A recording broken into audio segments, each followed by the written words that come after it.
नमस्कार, मैं हूं शम्स ताहिर खान और आप देख रहे हैं वारदात। हयात यानी जिंदगी पर जरा सोचें, अगर जिंदगी खुद ही मौत बनकर दूसरों को मौत बांटने लग जाए तो क्या हो।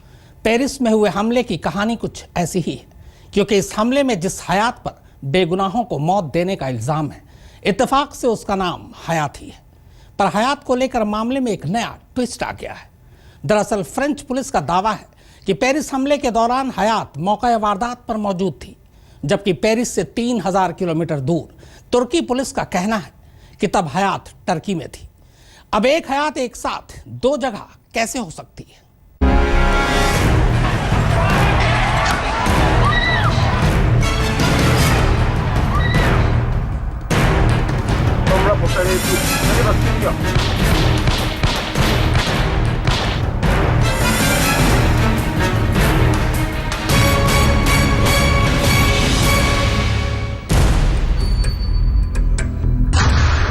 फ्रांस की मोस्ट वांटेड औरत का रहस्य गहराया। फ्रांस के मुताबिक आतंकी हमलों में शामिल थी वो। तुर्की ने कहा हमले के दौरान उसके तुर्की में होने के सबूत। आखिर एक औरत एक ही वक्त में दो जगहों पर कैसे? अगर वो तुर्की में थी तो हमले के वक्त उसके पति के साथ कौन था? वो मोस्ट वांटेड औरत है या फिर कोई छलावा? फ्रांस की मोस्ट वांटेड औरत और आतंकी हमलों की मुलजिम हयात बौमेडिनी को लेकर रहस्य की धुंध ऐसी छाई है कि दुनिया की धाकड़ सुरक्षा एजेंसियों की आंखों के सामने धुआं छा गया है। अच्छों को यह समझ नहीं आ रहा है कि आखिर एक वक्त पर एक इंसान एक ही साथ दो जगहों पर कैसे हो सकता है। क्योंकि एक तरफ तो फ्रांस की पुलिस ये दावा कर रही है कि पेरिस में एक दो पुलिस कर्मियों को निशाना बनाने और हाइपर कैशर नाम के सुपरमार्केट पर हमले के दौरान आतंकवादी एमिडी कोलिबेली के साथ उसकी पत्नी हयात बौमेडिनी भी मौजूद थी।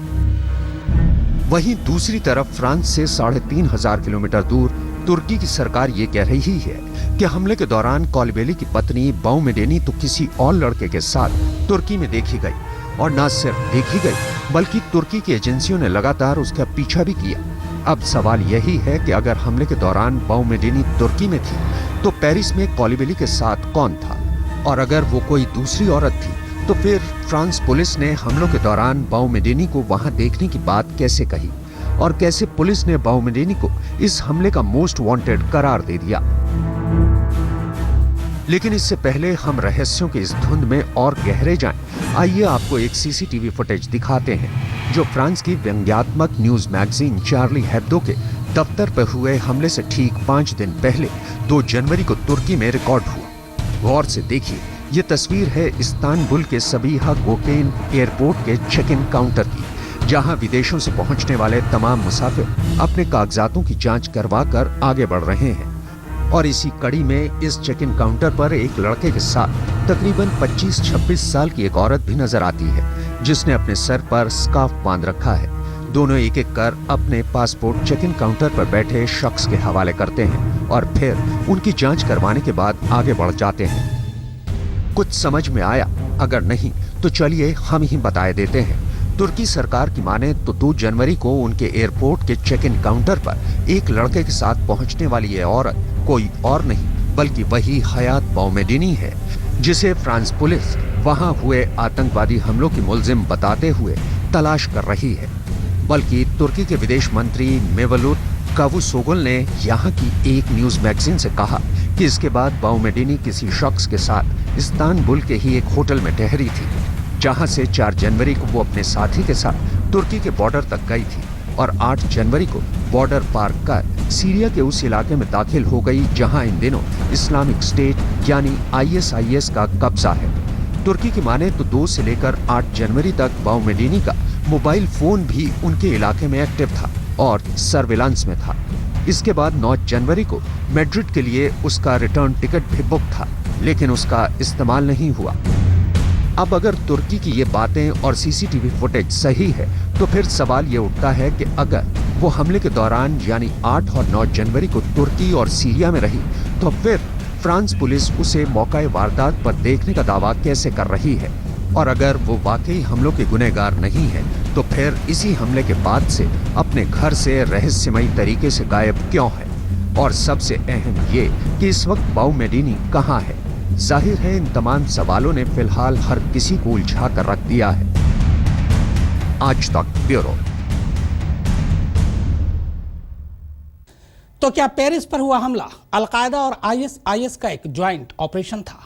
क्या इसके पीछे 3.5 फुट के जिहादी कमांडर मिस्टर मालबोरो का हाथ था? हमले के तुरंत बाद इसकी मोस्ट वांटेड मुलजिम हयात जिस तरह से सीरिया में गुम हो गई और जिस तरह फ्रांस ने अफ्रीका के रेगिस्तान में मिस्टर मालबोरो की तलाश शुरू की है, उससे तो कुछ ऐसा ही लगता है। फ्रांस को 3.5 फुट के खौफनाक जिहादी कमांडर की तलाश। बिल मुख्तार और मिस्टर मालबोरो ने छीना यूरोपीय मुल्कों का चैन। क्या है पेरिस हमले का अलकायदा और आईएस कनेक्शन? क्या अफ्रीका में फौज भेजने की वजह से हुआ फ्रांस पर हमला?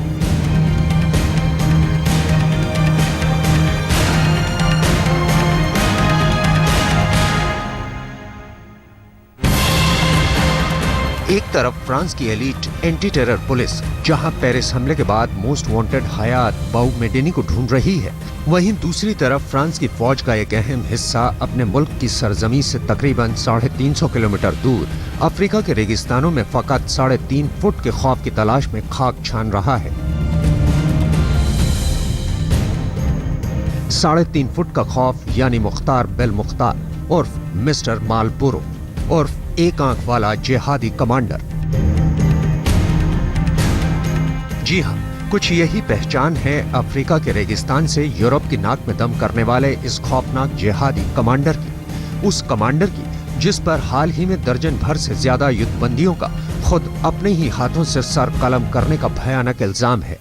लेकिन कहते हैं कि मुख्तार बिल मुख्तार नाम का यह शख्स कुछ इतना खौफनाक है कि वो अक्सर अपने दुश्मनों को खुद अपने हाथों से मौत देना पसंद करता है।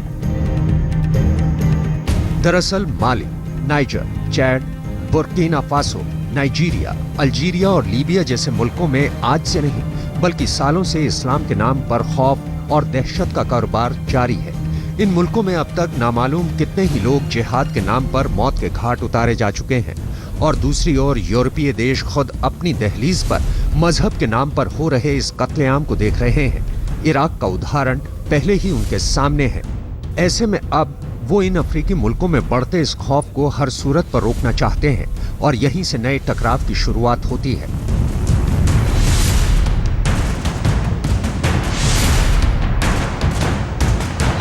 विदेशों को अगवा कर और सिगरेट की तस्करी से अरबों की दौलत इकट्ठा करने वाला बिल मुख्तार और मिस्टर मालबोरो खुद कई बार अपनी जुबान से फ्रांस जैसे मुल्कों के लिए आग उगल चुका है। ऐसे में अब फ्रांस में हुए हमले को कहीं न कहीं बिल मुख्तार और उस जैसी सोच रखने वाले लोगों से जोड़कर देखा जा रहा है। ये बातें तब एक दूसरे से और मिलती हुई नजर आती हैं जब पेरिस के 2 पुलिसकर्मियों और सुपरमार्केट पर हमला करने वाले आतंकवादी एमिडी कोलिबेली का वीडियो और ऑडियो फ्रांस पुलिस के हाथ लगता है।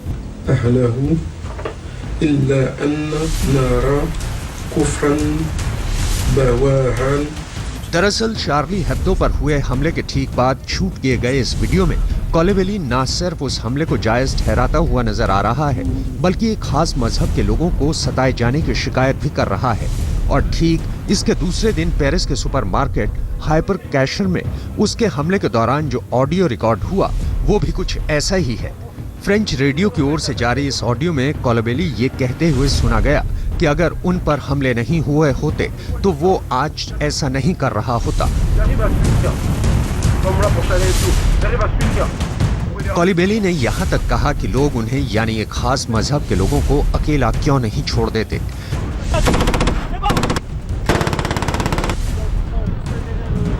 जाहिर है ऐसे में अब पेरिस पुलिस हालिया हुए हमलों को चंद मुट्ठी भर और सिर्फ चार्ली हेब्दो से जोड़कर नहीं बल्कि एक बड़े टेरर नेटवर्क से जोड़कर देख रही है।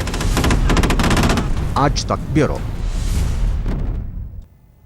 बिकनी पहनने और बॉयफ्रेंड के साथ लिव इन रिलेशन में रहने वाली एक लड़की कैसे रातों रात जिहादी बन गई? कैसे रातों रात वो फ्रेंच पुलिस के लिए सबसे बड़ी पहेली बन गई। मोस्ट वांटेड महिला आतंकवादी हयात की पूरी जिंदगी अपने आप में किसी फिल्मी स्टोरी से कम नहीं है।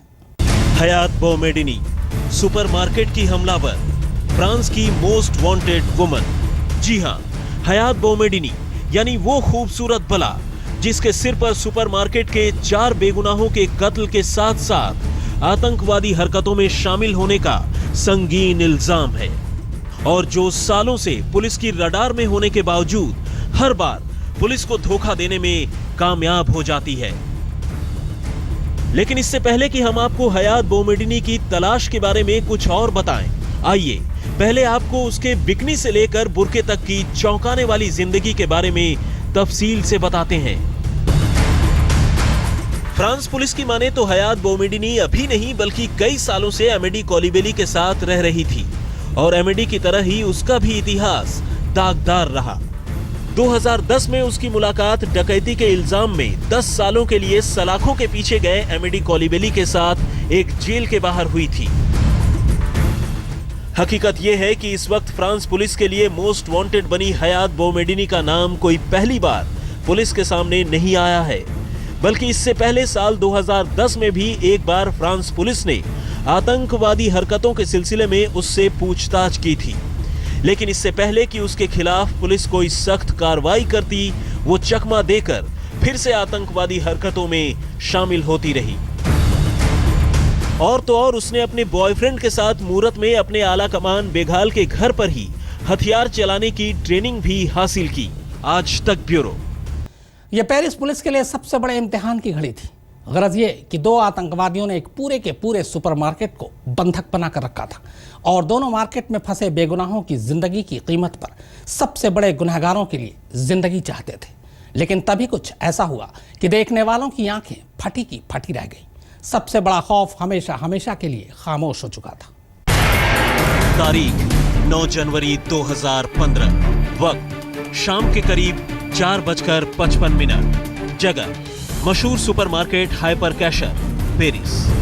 अंदर से रह रहकर गोलीबारी और धमाकों की आवाज आती है, और मौत उगलते असलहों का शोर थमते ही औरतों और बच्चों के रोने चिल्लाने की आवाज कानों से टकराती है। आतंक के खिलाफ पुलिस का ये ऑपरेशन अब किसी भी पल अपने अंजाम तक पहुंच सकता है। पुलिस आतंकवादियों की घेरेबंदी के लिए इस सुपरमार्केट में हर उस जगह से दाखिल होने की कोशिश करती है जहां से अंदर पहुंचना मुमकिन है। लेकिन तभी कुछ ऐसा होता है कि देखने वालों की आंखें फटी की फटी रह जाती हैं। अंदर एक धमाके की आवाज के साथ ही हाथ में गन लिए एक शख्स तेजी से दौड़कर पुलिस वालों के करीब आता है, और उन्हें चकमा देने के लिए हवा में कलाबाजी खाता हुआ बिल्कुल फिल्मी अंदाज में ग्लास डोर के ऊपर कूद पड़ता है। वो हवा में घूमता हुआ कुछ इतनी तेजी से ग्लास डोर पर छलांग लगाता है कि कुछ देर के लिए तो पुलिस वाले भी पीछे हट जाते हैं। लेकिन अगले ही सेकंड एक नहीं, क्लोज रेंज से चली अनगिनत गोलियां इस शख्स को छलनी कर देती हैं, और सैकड़ों पुलिस वालों के बीच से छलांग लगाकर भागने की कोशिश करने वाला आतंकवादी ढेर हो जाता है।